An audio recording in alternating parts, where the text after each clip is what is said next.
آج عمران خان نے قوم کے نام جو ہے وہ کس نوعیت کا پیغام دیا؟ کشمیریوں پر کالے قانون کا اطلاق، طاقتوروں کے لیے خطرے کی گارنٹی، مریم کے سپاہیوں کا گھناؤنا کارنامہ کس طرح سے بے نقاب ہوا؟ آج کے گورکھدنڈا میں اس پر بات کریں گے۔ السلام علیکم، آپ دیکھ رہے ہیں گورکھدنڈا ابرار قریشی۔ آپ سے مخاطب ہوں۔ صوابی کے اندر جلسہ جو تھا پاکستان تحریک انصاف کا، بہت بڑی تعداد میں لوگ آئے۔ بے شک ان کی وہاں پہ حکومت ہے اور گڑھ ہے پاکستان تحریک انصاف کا، مگر اس کے باوجود کشمیر، گلگت بلتستان، پنجاب، سندھ سے لے کے ہر جگہ سے،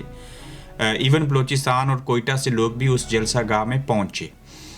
کم رکاوٹیں تھیں، لیکن رکاوٹیں اس کے باوجود تھی۔ مٹی ڈالی گئی، کنٹینرز لگائے گئے جو پنجاب سے لوگ داخل ہونا چاہ رہے تھے KPK کے اندر، تو لوگ تو وہاں پہنچے، جلسہ ہوا اور بڑی اچھی تقریریں کی گئیں، کافی کھلے عام اور سرے عام پیغامات دیے گئے۔ عماد اظہر سمیت خاص کر سلمان اکرم راجہ نے عمران خان صاحب کا بڑا اہم پیغام دیا۔ ان کا کہنا تھا کہ ہم نے 2 گھنٹے گزشتہ روز جو ہے وہ عمران خان صاحب سے ملاقات کی، چونکہ سماعت ہو رہی تھی، تو اس سماعت کے دوران جو ہے وکلا کی ملاقات ہوتی ہے، اور خاص کر سلمان اکرم راجہ جیسے بندے کی اگر ملاقات ہو تو وہ بڑی منی خیز اس لیے ہے کہ اس میں انہوں نے اچھی خاصی چیزیں ڈسکس کی، جس کے بعد عمران خان صاحب کا پیغام جو تھا وہ عوام تک پہنچایا گیا۔ اس پیغام کے مطابق عمران خان نے کہا کہ میری قوم کو کہہ دو کہ اب تمہیں کھڑا ہونا پڑے گا، اب تمہیں رینگنا نہیں ہے، کھڑا ہونا ہے اور آواز اٹھانی ہے اور اپنی حقیقی آزادی لینی ہے، اور ملک کی سڑکیں تمہاری منتظر ہیں۔ ایسا نہیں کرو گے تو چن چن کر اپنے گھروں میں مارے جاؤ گے۔ سلمان اکرم راجہ نے جب یہ کہا، اور پھر مزید کہتے ہوئے یہ الفاظ استعمال کرتے ہیں کہ جب خان کال دے اور کم تعداد میں لوگوں کا نکلنا غلط ہوگا، ضروری ہے کہ لوگ بڑی تعداد میں باہر نکلیں اور تب ہی عمران خان رہا ہوگا۔ گھروں میں بیٹھ کر مشورے مت دیں، صرف میڈیا کے اوپر جو ہے سوشل میڈیا کے اوپر بڑاس نہیں نکالیں، بلکہ ہمارے ساتھ میدان میں نکلیں۔ شیخ وقاص نے یہ بیان دیا اور جلسے کے دوران لوگوں کا خوب جو ہے وہ لہو گرمایا، عمران خان کا پیغام دیا۔ تو اب یہ دیکھنا ہے، اس سے تو پہلے بھی کہا گیا کہ گھروں سے باہر نکلیں، KPK کے لوگ تو نکلتے ہیں، جلسے میں بھی جاتے ہیں، اور پچھلے عرصے کے دوران جب ڈی چوک آ رہے تھے اور کچھ اور جگہوں کے اوپر جلسہ کرنے، احتجاج کرنے، دھرنا دینے کا کہہ کر نہ ایسا کرنے کی وجہ سے کسی حد تک لوگ مایوس ہوئے، اور حکومت نے اور اسٹیبلشمنٹ نے بھی مایوسی پھیلانے کی کوشش کی، اور کرفیو جیسے نظام میں جس طرح سے لوگ جلسے میں آ رہے ہیں، اور یہی لوگ جب اپنے اپنے ضلع، ڈسٹرکٹ، تحصیل، کوچوں، گلیوں کے اندر جو ہے وہ باہر نکل آئیں گھروں کے اندر بیٹھنے کے بجائے، تو یقین جانیے اس چیز کا بہت بڑا امپیکٹ پڑے گا، اور جب تک لوگ باہر نہیں نکلیں گے اس وقت تک بات نہیں بنے گی۔ آزاد کشمیر کے اندر کالا قانون نافذ کیا گیا، ایسے لگ رہا ہے کہ جیسے آزاد کشمیر میں جمہوریت نہیں بلکہ وہاں پہ کوئی مارشل لا لگ گیا ہے، اور جو شخص احتجاج کرے گا اس کو 7 سال کی سزا دی جائے گی۔ اور میں حیران ہوں کہ بیرسٹر سلطان صاحب جیسے جمہوری آدمی جو کہ صدر ریاست ہیں، اللہ تعالیٰ ان کو صحت بھی دے، انہوں نے اس آرڈیننس کے اوپر جو ہیں وہ دستخط کیے۔ انوار الحق صاحب بڑے دبنگ ہیں، انٹلیکچل ہیں، ساری چیزیں ہیں، لیکن یہ تحریک آزادی کے بیس کیمپ کے اندر جب آپ لوگ حاکم وقت ہوتے ہوئے رعایا جو ہے، عوام جو ہے، اس کو احتجاج کرنے کی اجازت نہیں دیں گے، تو یہ آپ کا کشمیر کیسے آزاد ہوگا؟ جو پہلے سے آزاد ہے اس کے اندر اگر اس طرح کا قانون لے کے آئیں گے، جس کو میرے نزدیک میں اس کو کالا قانون سمجھتا ہوں، یہ عوام کے بنیادی انسانی حقوق کی خلاف ورزی ہے، تو پھر آپ کل انہی ہی عوام کے پاس کس منہ سے جائیں گے؟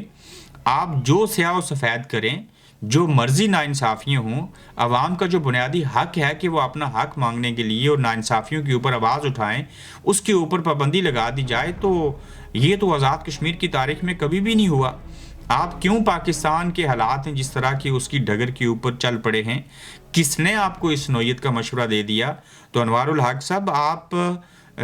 وزیر اعظم ہیں اس وقت، اور آپ کے ہاتھوں سے یہ، اور صدر آزاد کشمیر کے ہاتھوں سے یہ جو صدارتی آرڈیننس جاری ہوا ہے، اس میں 7 سال قید اور نظر بندی کی سزا ہوگی، تو کیوں عوام کو روک رہے ہیں احتجاج کرنے سے؟ آپ لوگوں کی نیت کوئی خراب ہے کہ آپ کے ارادے کوئی اچھے نہیں ہیں؟ اور جو لوگ احتجاج کرتے تھے اگر ان کو اس احتجاج سے روک رہے ہیں، اور وہ بھی کہ آپ کو 7 سال قید کی سزا ہوگی اگر آپ احتجاج کریں گے، تو یہ غلط چیز ہے، اس کے اوپر عوام ریئیکٹ کریں گے۔ اور یہ کشمیری جو ہیں،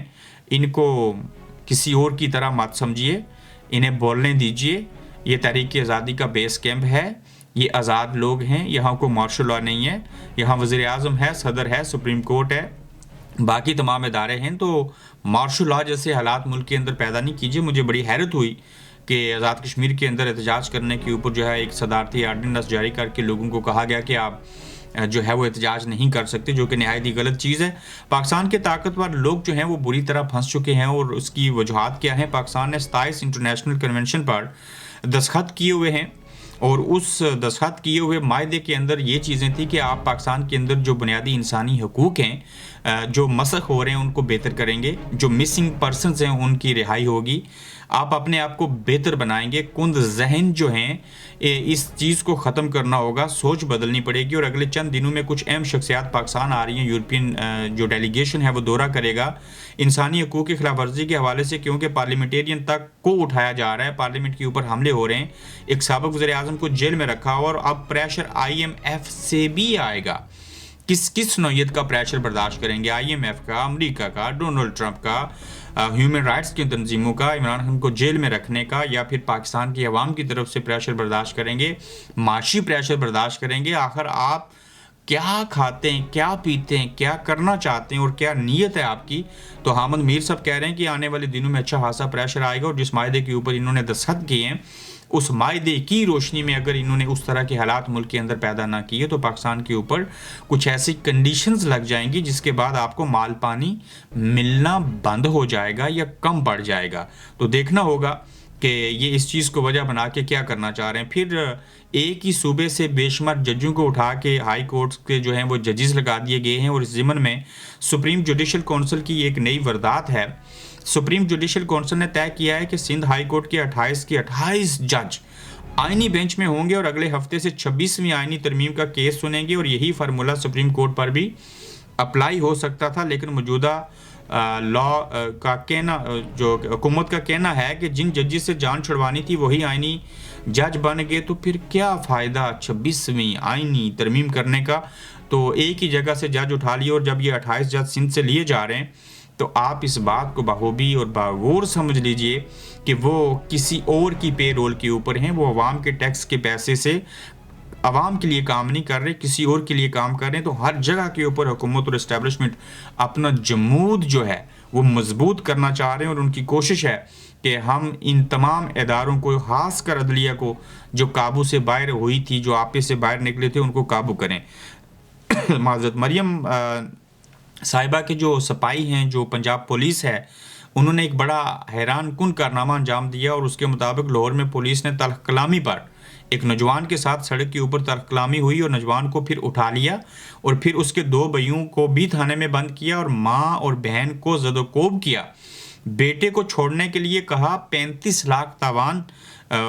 ہمیں دی جائے، اور وہ وصول کرنے کی کوشش کی، اور گھر والوں نے گاڑی بیچ کر رقم بھی ادا کر دی 35 لاکھ، اور 7 ماہ کی جدوجہد کے بعد ملزم پولیس اہلکاروں پر جو تھا وہ مقدمہ درج ہوا۔ اب دیکھیں کہ یہ پولیس ہے، کیا یہ عوام کے محافظ ہیں؟ کیا یہ لوگ جو ہیں وہ ایسے